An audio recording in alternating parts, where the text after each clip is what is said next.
How's it going? Hey, good, Chris. How are you? Good. Sorry about being a few minutes late, but I had to rejigger my whole Zoom setup because I'm, back-to-back Zoom meetings like all of us are living through nowadays. I I can relate. That's I feel like I wake up, I step in front of the camera, and then 6 hours later, I fall down on the couch and think too many people have seen me today. That's not safe for anyone. I know the feeling. Oh man. Yeah, Well, at least it's a, and it's a worse long because weekend.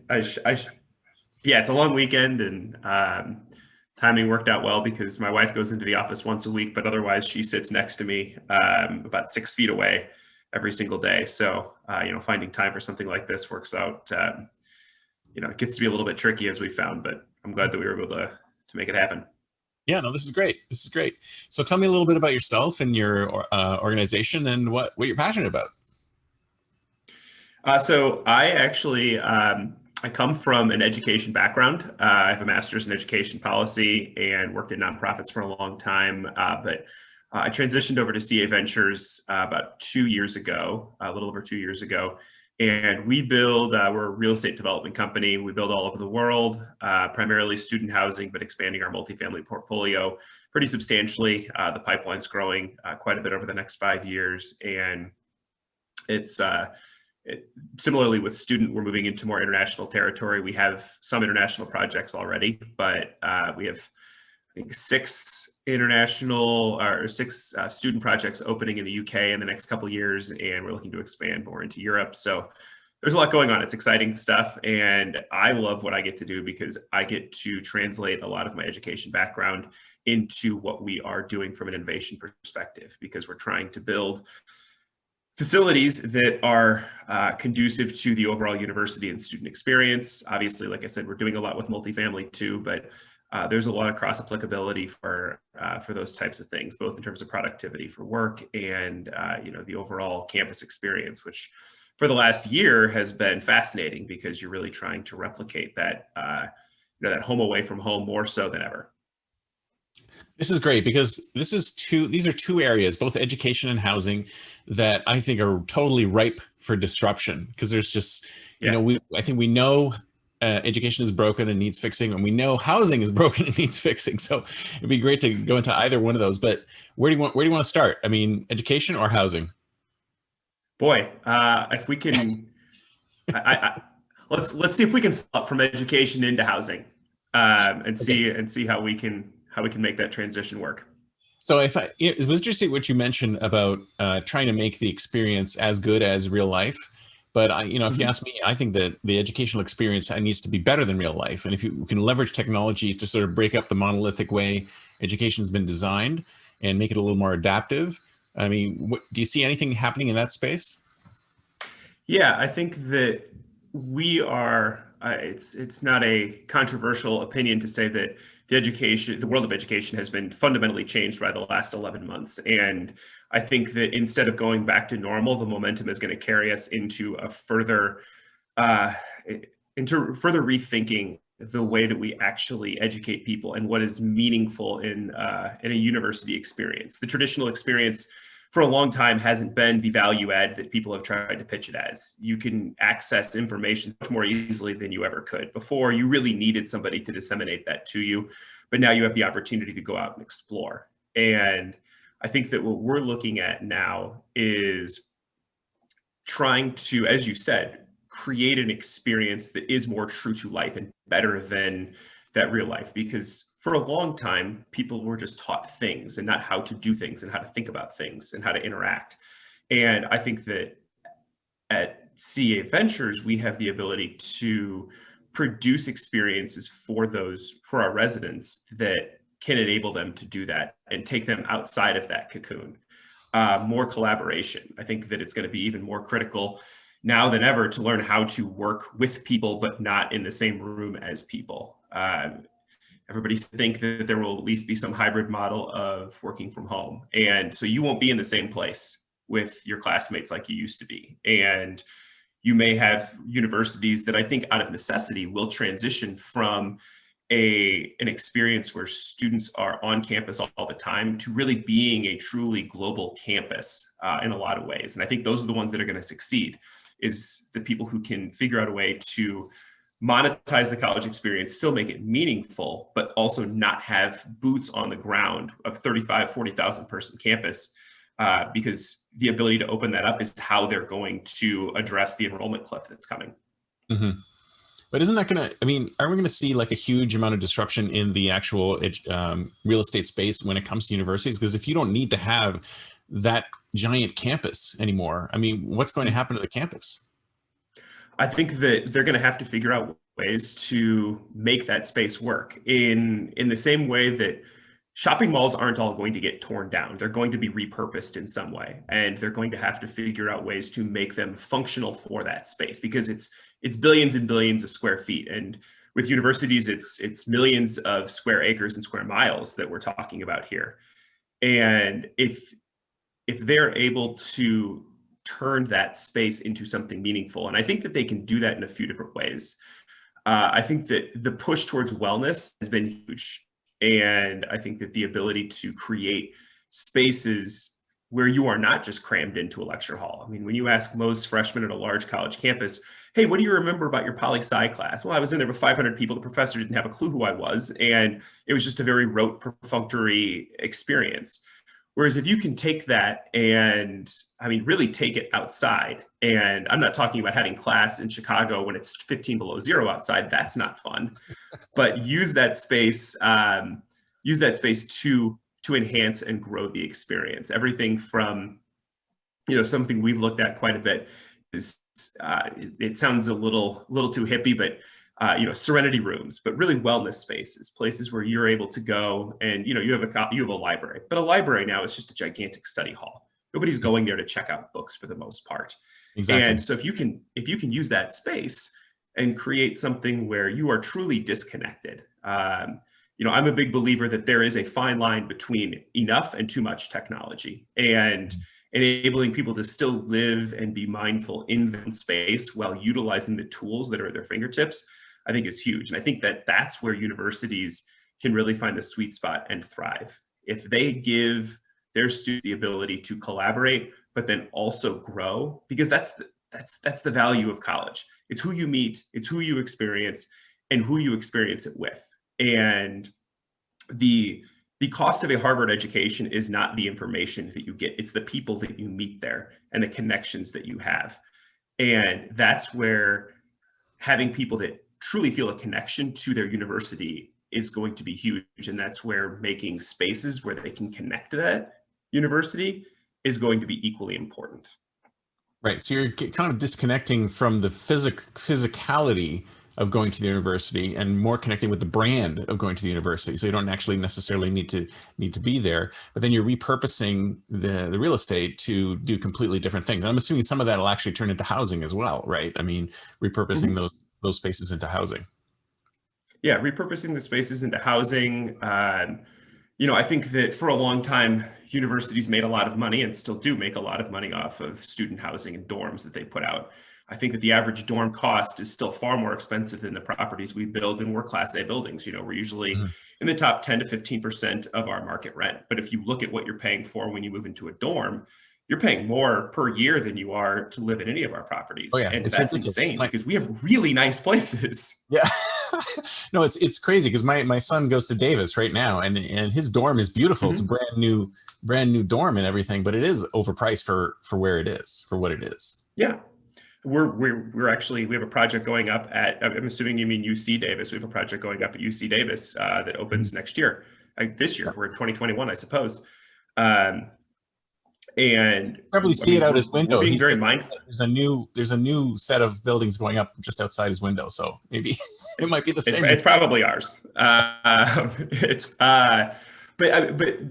this is a perfect example. We're trying to create our spaces to be hubs for our residents, but then also their friends and people who come there. We want our spaces to be a place where people feel welcome and they can come in, because like I said, we have some really nice amenities. We have, it's not just pool decks and video game rooms and golf simulators. That's not what it is anymore. We're looking at things like circadian rhythm lighting, where you're actually more productive just by being in our spaces. The ability to create study rooms where you can fog out the windows, where you still get that natural ambient light, but you don't have the distractions of your idiot friends coming up and pressing their face up against the window while you're trying to get some work done. And space, that's college. Yeah. You have to know your audience, and we were all there. And if I saw my friends studying in a room, I'd probably go mess with them, but I'd also like the ability to flip a switch and say, leave me alone. But as I alluded to earlier, the ability also to take a break, because one thing that you always see is you see people go into a room and they study or they work or they collaborate. But if you do that for 3 or 4 hours, how often do you actually do something nonstop for 3 or 4 hours? And you sleep for 3 or 4 hours straight. And that's the only thing where truly unfocused, if you're a good sleeper, you are getting 3 to 4 hours of a consecutive action being done. Everybody takes a break. Everybody either looks at their phone or just, leans back and closes their eyes. And we want to create a space where you don't have to stay in the room. You need a physical disconnection from the space where you're working and where you're doing something else. That's been known in psychology for a long time. So little things like a lockbox where you can reserve your room, but you leave your laptop, your phone, and your keys, and just stand up and go for a quick walk and clear your mind and then come back. Those are the kinds of things that will allow not only you, but if you have friends that live off campus or not in our property, they can come there and say, this is the best place to work because I'm more productive, because I can actually enjoy what I'm doing. And now we have a connection to the campus as a development, as a housing provider. And, we try our best to really partner with the universities that we work with, because we're right there. We're technically considered off-campus housing because we're not a dorm, but we have a property in Indiana that is literally across the street from the football stadium. That's as on campus as you can get. And so we want to make sure that we have that presence where we are being good stewards to the mission of the universities, as well as to our residents. Mm-hmm. Well, do you see that the system of sort of like the monolithic, earn a degree, come into the university and spend your time there? Do you think that's all going to break up? Like we're not going to have those kind of monolithic blocks of education that people have in their lives right now? I think that we will get to a point in the next probably 6 or 7 years where we really have to reevaluate what the purpose of a university education is. We're looking at a decline in the actual population of people as a result of the recession in 2008, 2009. The birth rates were lower. There are about 250 to 300,000 fewer college enrollees just by sheer volume of bodies that will occur in 2026. And that's only going down as birth rates go down. And so there are going to be universities, probably initially those, fringe universities that are struggling to hold on financially, that are going to either have to merge or shut down. It's already starting to happen. They can see the writing on the walls. But then people are going to start looking at that and saying, where is the value in this? What am I getting from my 5,000 person university versus a 2,000 person university versus a 22,000 person university? And where does that come in? I think that we're going to see a lot of consolidation. And I think that the true monolith that you're talking about, there will really only be probably 45 to 50 of those types of institutions in 20-ish years. We'll see, your Big Ten schools, your elite schools, the Ivies, and then the non-Ivy Ivies, Stanford, University of Chicago, Berkeley, those really high caliber schools that have both the endowment and the resources to make the $100,000 education that you would pay per year at University of Chicago worth it to actually attend that. But it's going to become, once it becomes more mainstream to not go to college and to attend a junior college and still make those connections that matter and be trained in the field that you think you want to go into. Because that's the other thing. We're asking people to make $200,000 investments on a hunch of what they might want to do when they're 18, 19, 20 years old. It's never been a fair system. Just from that perspective alone, I think I ate M&Ms for lunch every single day when I was 18 years old. Things change over the next 10 years. I've got I've got a nice salmon thawing for dinner that I'm very excited about. But if you told me that 18 years ago, that's not the case. And so I think it's going to be more about equipping skills and being more hyper focused in that. And that will be to the detriment of these schools that you see in that like 100 to 200 rank range. And college rankings aren't everything, but people still look at that. That's ultimately something that is going to matter, whether it should or not. Mm-hmm. And we're going to have to, there's going to be a reckoning that comes along with that. We're trying to be really focused in the way that we develop and hitting those universities that are sustainable and that are going to stick around. But there's going to be some college towns that are really desolate coming up. Oh yeah. And it's a sad reality of the situation from an economic perspective, because we're talking about fewer people on campus and how they're going to use those spaces. What do you do when a campus disappears? What do you do when you're a 30,000 person university that financially is just barely holding on, and you're not in a warm weather state, and the appeal just isn't quite there to get there, and suddenly your enrollment drops to 10,000 and you're not financially viable anymore? What happens? Yeah, but isn't it possible that those guys could just rebuild themselves online, kind of like what's like a Circuit City type of thing, where we just eliminate all of our physical locations and go, okay, now we're an online version of this, and everybody can stay wherever you are, and then they could like double, triple, quadruple the enrollment if they needed to, or does that special sauce just doesn't translate to being online? I think it translates to being online, but what's the difference between this? And they're going to say, why'd you pick us out? Right. What's the difference between school A and school B that are similarly ranked, and they have similar offerings, and one is on the East Coast, one is on the West Coast, and it's just going to be, I think it'll be great for the consumer, for the student, because it'll drive prices down, and that's standard economics. But the special sauce is going to be the entity, whether it's a university or whether it's an offshoot of something like Khan Academy, that discovers the correct way to deliver information while still making you feel like you are getting the elements of an education that matter, that working with others, that collaboration, that interaction. We've experienced this for the last 11 months during Zoom calls. Human interaction is so different than the second or half second that you see. And depending upon the platform, the microphone cuts in and it cuts somebody off because it can only have one audio channel. I mean, these are really technical things, but it changes the wiring of your brain about how you have conversations. And I think it's going to affect the dialogue between people once we get offline a little bit more. But ultimately, you need to figure out how to replicate the best parts. And that's what I think, that's where the innovation takes place, is what are the best parts of an education? What's the best part of a high school education? What's the best part of a college education? And then now how do we translate that? And now how do we make you feel connected to that? And then ultimately, how do we monetize that? Because everybody's going to want to make some money off of it. I mean, universities are nonprofit, but But I think that the important thing is to look at it as an opportunity to make the interaction better than real life, right? As opposed to saying, let's see how we can duplicate this as closely as possible. And people try it. I mean, I took a course. I'm doing Stanford MBA right now. We took a course in this 3D environment called Verbella. I don't know if you're familiar with it, but it was basically like taking a course in Second Life, and it was terrible. I mean, you couldn't hear the lecturer. It was totally awful. I think I was like 3/4 of the way into it, and I said, I'm not learning anything. I'm not getting anything. I'm just fighting with the technology.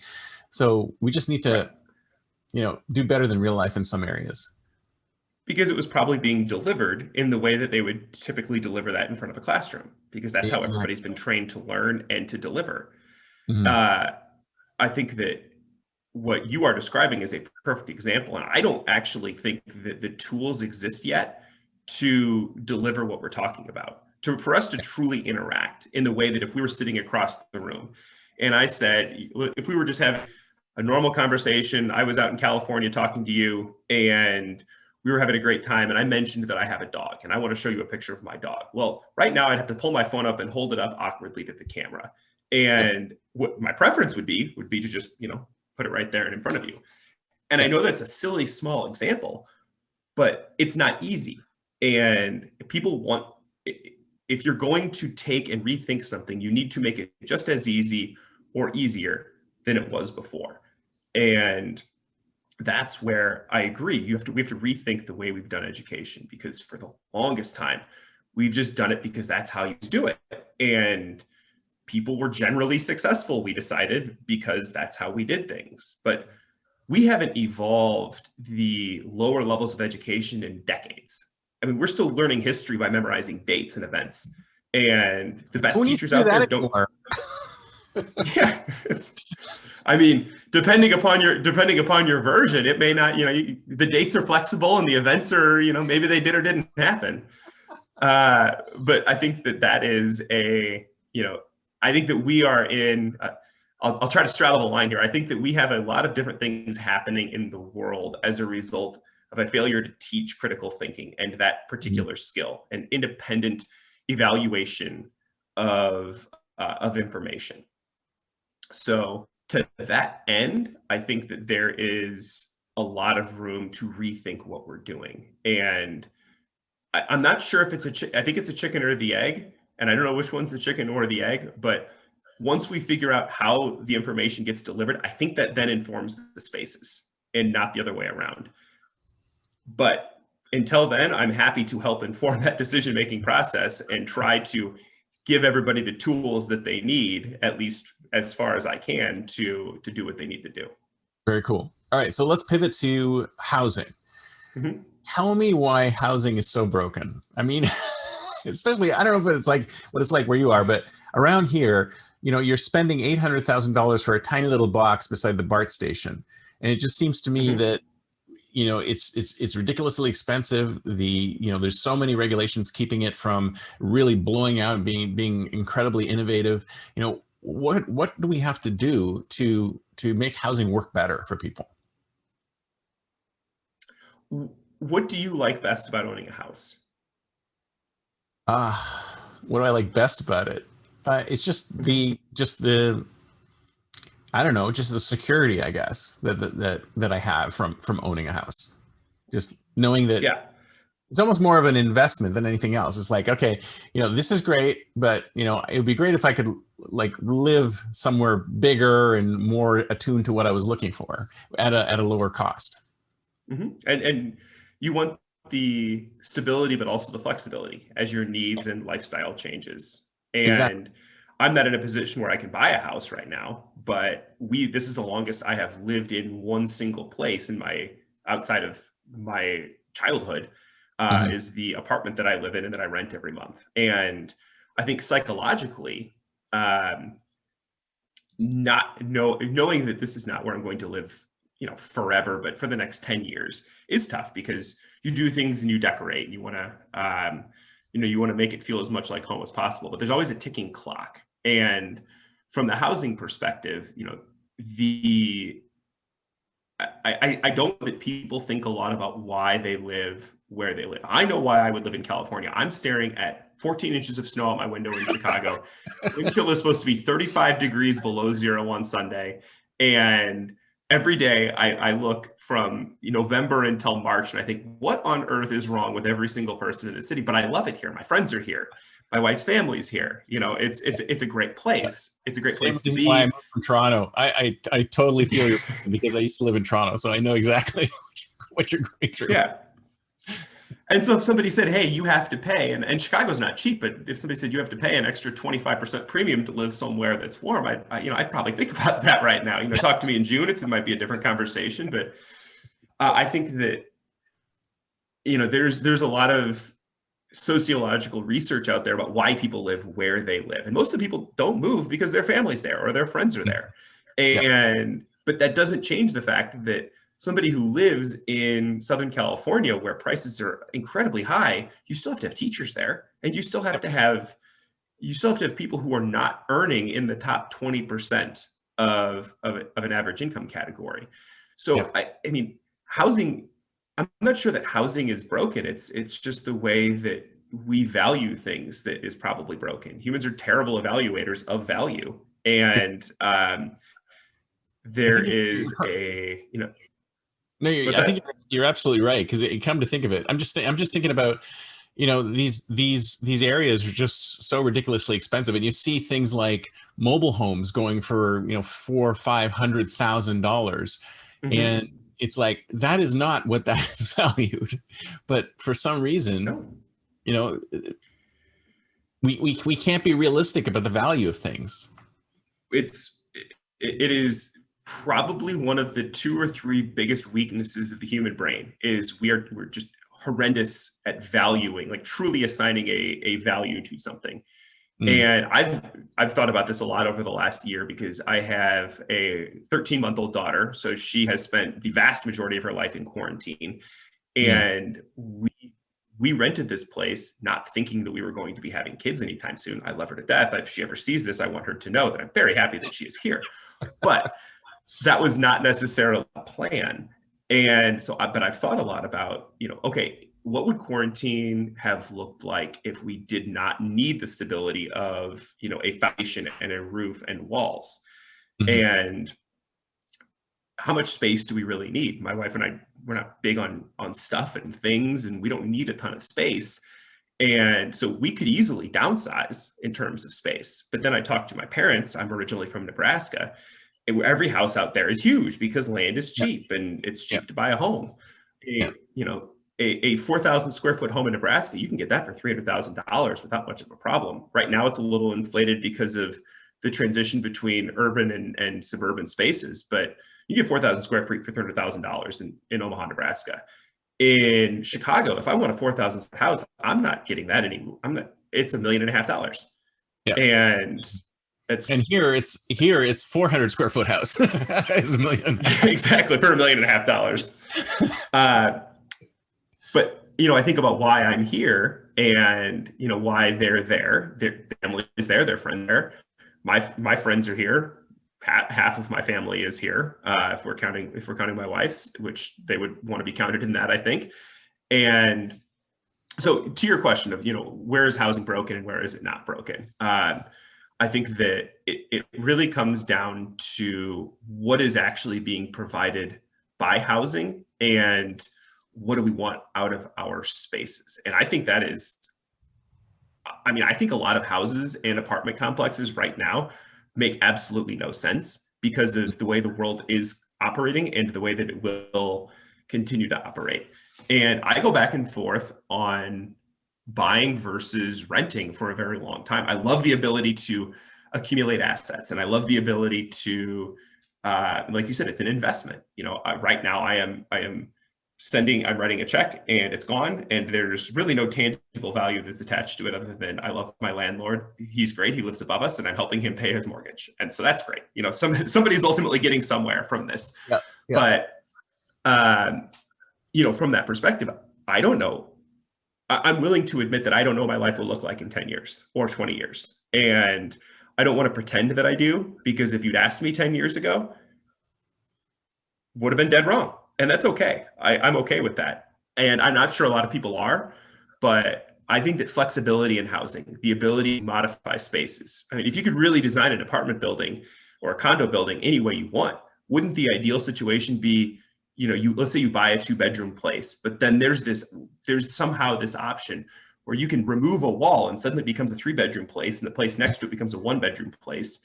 And the owner of the building has figured out a way to monetize those equally so that your rent shifts from $2,000 a month to $2,500 a month when you remove that wall. And the 1-bedroom still is able to hold enough value where they're even making more. I don't have to move. I get a new place essentially. And all I have to do is reorganize some furniture. Yeah. And I'm with you on the I think whole that, modular idea. I think they're trying it in a few places, right? Aren't there a few places that they're actually experimenting? they're experimenting, and I think that because it's not being done at scale, the cost is a lot higher. The building, the efficiencies that come with development and that come with building, and then the second you get into operating costs, every dollar of operating cost that you add for a multifamily housing unit, somebody looks at that and says, okay, well, that depreciates this much over this amount of time. And so everybody's trying to figure out a way to get everything in right up front and then not have to do a whole lot to monetize things going forward. And so that flexibility, I think it's going to, the the back end of housing and of real estate is something that probably needs to shift as much as anything else and figure out where that value is generated from. But I think that, not to be cynical about it, but as long as people want to make money off of people living somewhere, there's always going to be inefficiencies in the system on one side or the other. Right. So I guess another question I have is, can we build a reasonably priced unit which we can just sort of plonk down? I mean, people have talked about tiny homes and stuff like that, but everything I see is very expensive. I mean, in San Jose, where I live, if you wanted to build an ADU in your backyard, I mean, I think it's like the minimum cost is like 120, 150,000 for an ADU. And I'm like, that's just seems ridiculous to me that we need to spend that much money to build something a person could live in. I mean, there must be some number that's way more reasonable than that to build, a box for somebody to live in, or whatever shape it is, for somebody to live in. So I'm assuming that the housing industry has probably figured this out. They know that there's a box that we could build that would work, but for some reason we're not building those boxes, or maybe they haven't figured it out yet. I don't know. I think that there's a few elements at play. I mean, I think 3D printing, as it becomes more and more mainstream and more efficient, that is going to introduce a lot of ways to cut down costs in the in that CapEx phase, where you can produce things more efficiently. But the pushback to that is going to be people. I saw this complaint the other day. They're tearing down a strip mall not too far from where I live, and they're building an apartment building. Nobody's ever said, gosh, I wish there was another strip mall. So on that end, everybody's like, okay, great, we've got more housing, this is good. But then you have the other side where people are complaining, oh, it's another soulless box where it's just, this obsidian color and it looks like everything else. And people want that variety and they want that design. And speaking as a former architectural tour guide, I love architecture. I think it's beautiful. And it is one of the most visible forms of artwork. It's like amazing in Chicago. I love Chicago for that. It's incredible. But you immediately, the second you get fancy with the design and you go non-standard, where all of your O2 units are the exact same and all you're doing is stacking them on top of each other, now it gets really complicated, and now things get more expensive. And you have I always think of the example of, do you know the Aqua Tower in Chicago? It's a wavy building, it's got an undulating surface, huge problems with heating efficiencies in there, because they have these concrete balconies that are essentially heat sinks, and so it distributes heat very poorly. And but it's one of the most beautiful buildings out there. And so you look at that and you think, okay, well, do we want to just build glass boxes, or do we want to build aesthetically pleasing things? And I think that's another element to it. I think that if everybody said, hey, we're fine with these just obsidian boxes that look exactly the same and they can be mass produced, and we know as a real estate development company, we can essentially buy 500 floors and buy the exact materials and everything else and mass produce that things get cheaper and things get more efficient. But everybody wants their own unique space, and everybody wants their space for them.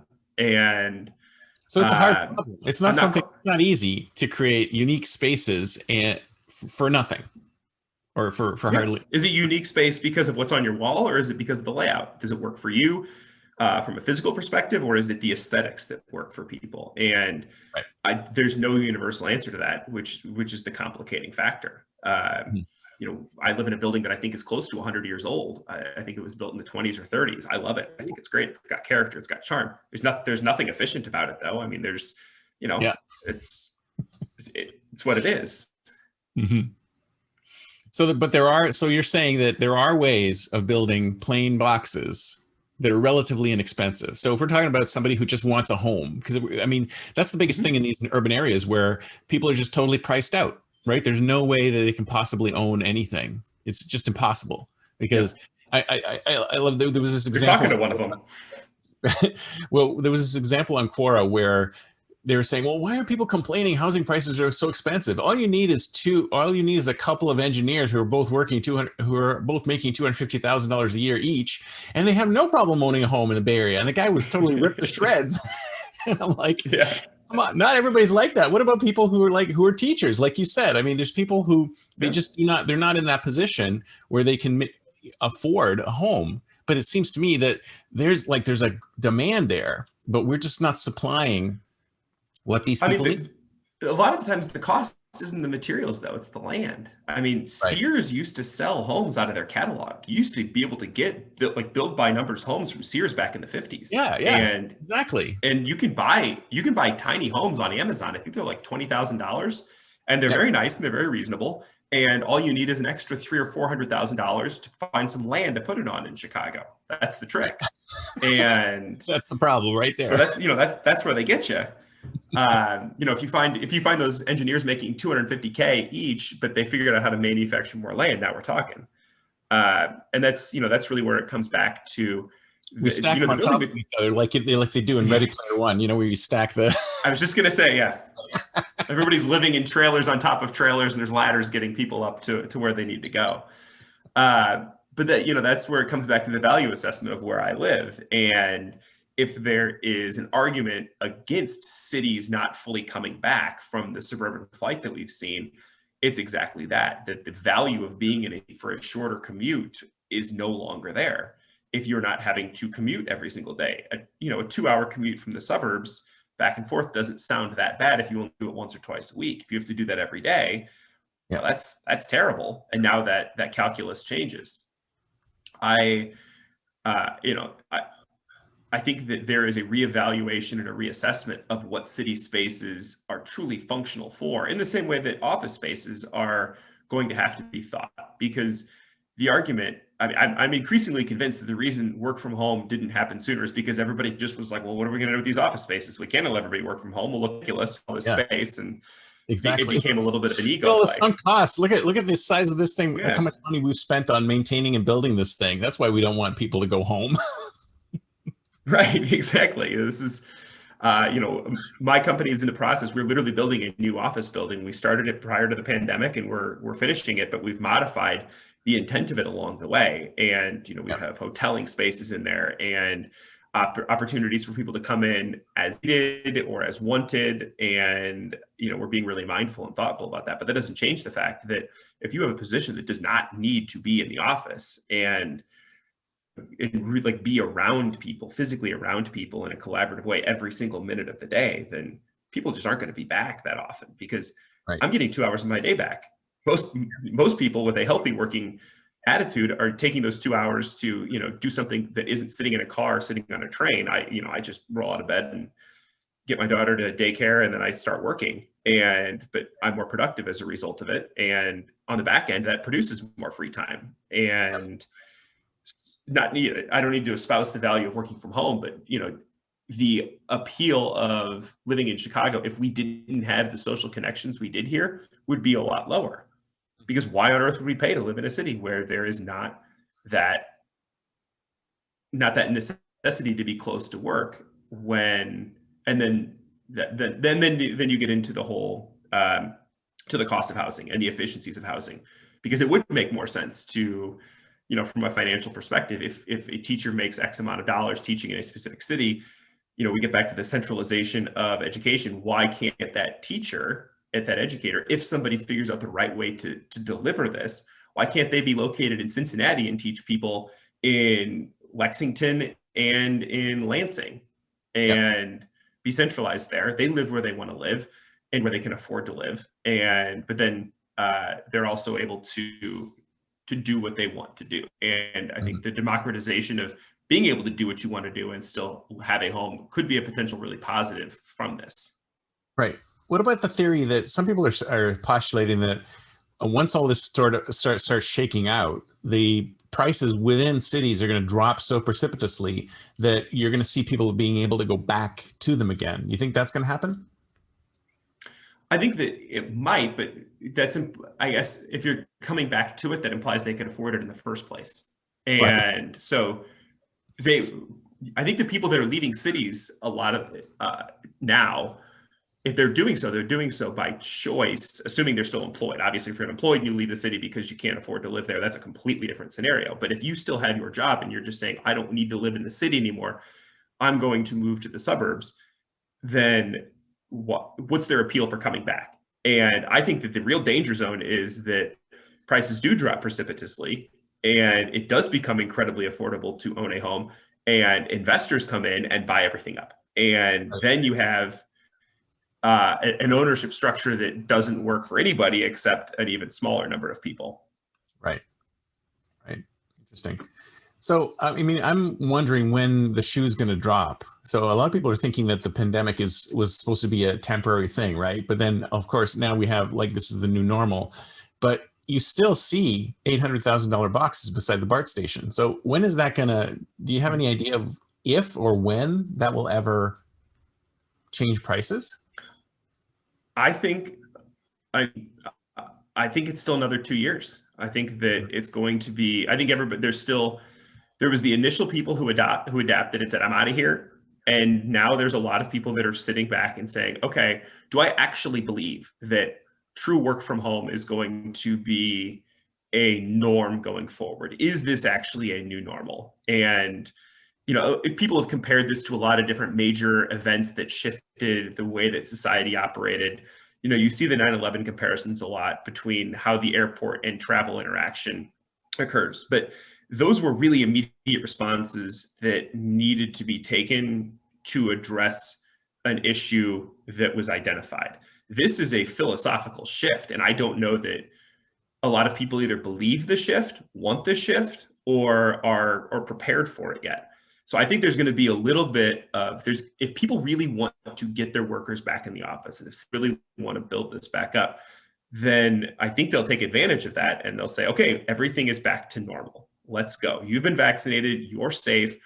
This was a fun year where we all worked from home, but now we're going to come back, and they're going to try and, if they want to, they will try to strong arm people back. Now, some people will say no, and they'll go find somewhere that will not force them to do that. But I think that there's a little bit of a waiting game. And I think that if we are having this conversation a year from now and things are still the same, then you're going to start to see those drops. Then you're going to see people say, why am I in the city? What am I doing here? I've got 3 kids and I just want to have a minivan and be able to take them to soccer practice and leave them outside after dark. And then that's when they get out of here. But for a family of 3 to pick up and hightail it out of the city right now, maybe I need to be close to work still, and maybe I don't want to leave the city, and maybe the city isn't dead. And I think that there's 2 narratives that are being pushed right now. The city is on its way back, and I think there's going to be a few little tipping points that are going to have major impacts going forward. And one of the biggest ones is how companies, especially big ones with large spaces in downtown areas, address the work from home issue. And that will drive a lot of it. Right. So it's kind of a gray area. Like you're saying, we're still in this gray area. We don't know which direction it's going. So everything's staying relatively the same because we're still going under the assumption that things are going to go back to normal at some point. We just don't know when. And we're not going to diverge into this is normal. Right. Yeah. Well, I think that some people think that this is the new normal. Some people either are betting on that or want that to be the case. And then there are other people saying this is not the new normal. This is the pandemic. This is the quarantine. This is just how it is for now. And, everything changes. We can go back just as easily as we went there. And it took 3 or 4 weeks for everybody to just be like, I guess I work from home now. And that's what I do. It didn't take that long. Humans are pretty adaptable. Yep. And Salesforce is building a 60-story building in Chicago, and they just announced yesterday that they're going to continue building that 60-story building in Chicago. Part of it might be because it's a sunk cost and they just need to do it, and there's no reason not to. But part of it might be that while they're talking the good talk and fighting the good fight and saying, nobody has to come back into the office until at least July, that doesn't mean that August 1st, it's like, all right, well, we said until at least July. Now it's August 1st. Let's go. It's, a brown line stop right next to you. And I think that will, that'll push a lot of different things and a lot of different narratives. If companies wait too long or don't want to do it, then, like I said, you asked for a timeline. I think it's maybe like mid 2022 that we start to see that $800,000 box become a $600,000 box, or maybe even less than. I'm not in any position to make any sort of predictions on what the drop in housing prices will be, but as expensive as it is out there, it'll be interesting to see how, because I think that'll drive a lot of people's information, because California is the first economy in the world, and you guys are probably the most insulated test case for something like this. Yeah. You're right. It's definitely going to be an experiment. So it'll be interesting to see what happens. So speaking of Yeah, speaking of predictions, 2031, where do you think we'll be 10 years from now? I think that we will be more I think we'll be more remote than we were before, not necessarily out of necessity, but because we can, because it is truly not a thing. The pandemic will have started it, but people will have figured out that, I mean, we've been globalizing and globalizing and globalizing for the longest time, and the world has gotten smaller and bigger simultaneously. And I think we were headed to a point where not living where you technically work, where your paycheck comes from, was going to become something more normal. I had several friends who worked from home either all full time or with some regularity even before the pandemic, and because people saw that trend coming. And in the absence of being able to pay people more, that is going to be something that companies use as an incentive. If they don't want to pay somebody or give somebody a 20% raise, somebody could easily look at, hey, do you want 5 hours of your week back that you don't have to do commuting as a raise? Because I mean, there's really technically nothing more valuable than time, and that's what you're being paid for when you work. So you get Right. that time back. I think we're also going to see a really interesting, probably the biggest shift in how we view work since the 40-hour work week. I think that there's going to need to be some sort of social contracts put in place between employers and their workers about what that actually looks like, because there is now this mentality and this expectation of you're always on. Now we know you can always be on, whether you have your computer or your phone, you're always kind of dialed in here. And there's going to need to be I don't want to say like a workers' bill of rights because that sounds a little too Marxist, but something where you have an understanding of this is what a normal work week looks like, in the way that we used to talk. Dolly Parton talks about working her 9 to 5. Yeah. What is the 9 to 5 going forward? I think it could be. I get up at 4 o'clock every morning. That's just how my body's wired. I'm most productive from 4 to noon. Ideal work day is like 5 a.m. to 1 p.m. and then I can do whatever I want to do after that. Yeah. So, and with the globalization of work, I meet with groups in London. We're building over in the UK. I'm answering emails at 4:15, 4:30 in the morning before I go for a run.